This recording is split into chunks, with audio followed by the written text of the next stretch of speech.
David, thanks for taking time out of your very busy schedule to talk to me today.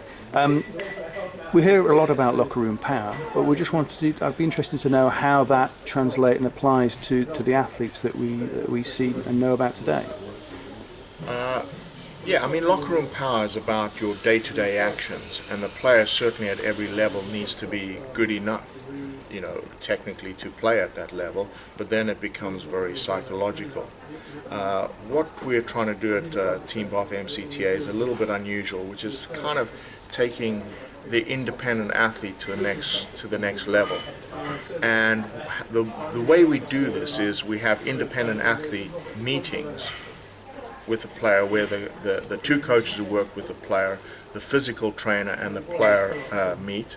The player has to come fully prepared, and what they've got to come prepared with is their program to improve over the next month.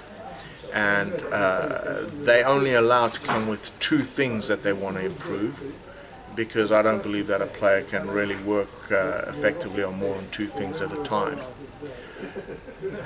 The player then presents to us the two things that they want to improve, and then how they're going to improve it.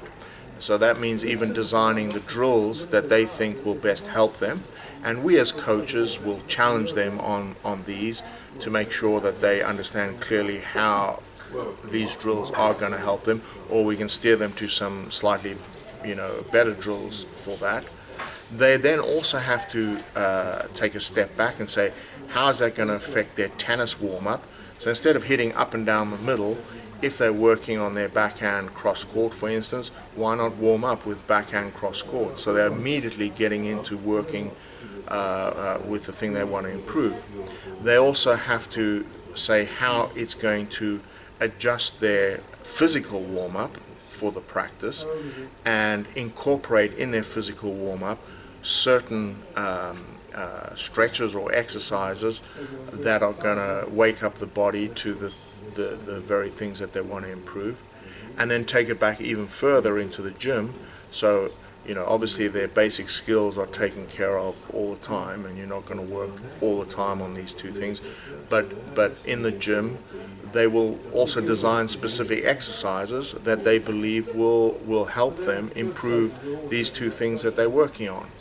And that way the player really owns the program. And as good coaches, we all use effective questioning, but I myself fall into the trap sometimes of prompting players to kind of give the answer that you want to hear. It's almost human nature that. So in truly listening to the athlete and having them present everything, they really do own the process and identify the process that they have to go through to become more and more independent in what they do. Okay, thank you. Pleasure.